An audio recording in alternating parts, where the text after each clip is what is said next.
Hi everybody, I'm Nikki Gavin and this is my message to my future researcher self.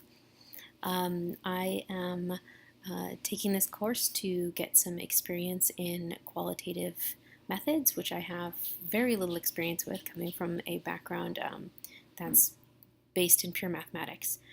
So I'm really familiar with quantitative methods, but not very familiar with qualitative methods. However, I think that the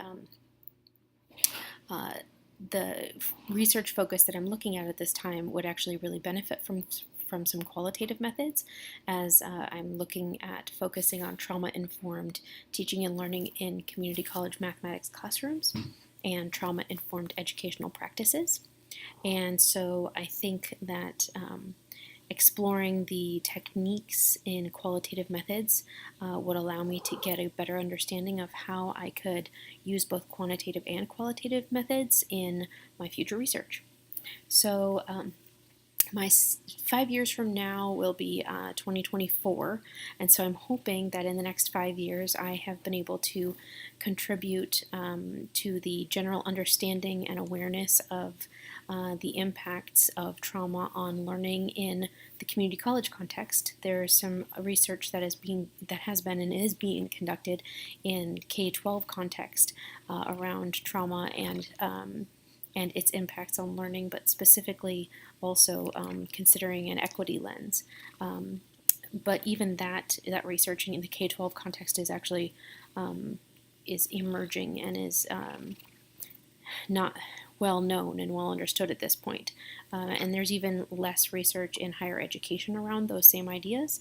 So I'm really, really hoping that in the next 5 years I've been able to finish my dissertation, first of all, and then contribute to the knowledge base in higher education around trauma-informed educational practices.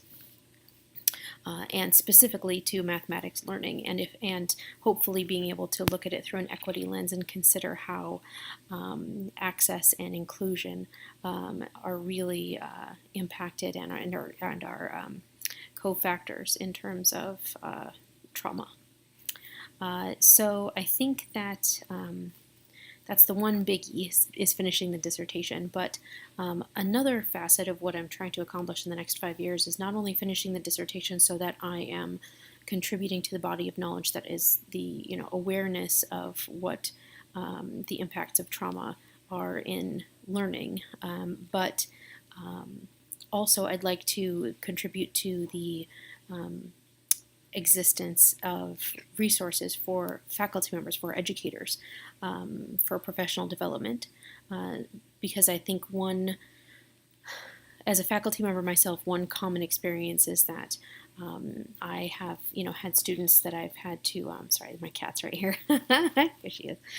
I've had plenty of students in my math courses, my college level math courses that I've been the instructor of, and they struggle with things like PTSD and traumatic brain injury and other traumatic events in their lives like hunger and homelessness and domestic violence and addiction. And as a faculty member, I can try to support them academically and in terms of content, but there are so many other factors that impact their ability to be successful in my classroom that I have no experience or understanding for how to support them in those areas. And I don't think it's appropriate necessarily to expect all faculty members to be case managers or social workers or something in that area, but I do believe that we can produce meaningful professional development and meaningful resources for faculty to try to improve their pedagogies and improve their narratives that they're using in their classrooms to try to best support students who have experienced things, events like that in their life, or are experiencing events like that in their life currently. Because right now there's almost nothing available for faculty and educators in general. So that's kind of what I'm hoping to have accomplished in the next 5 years.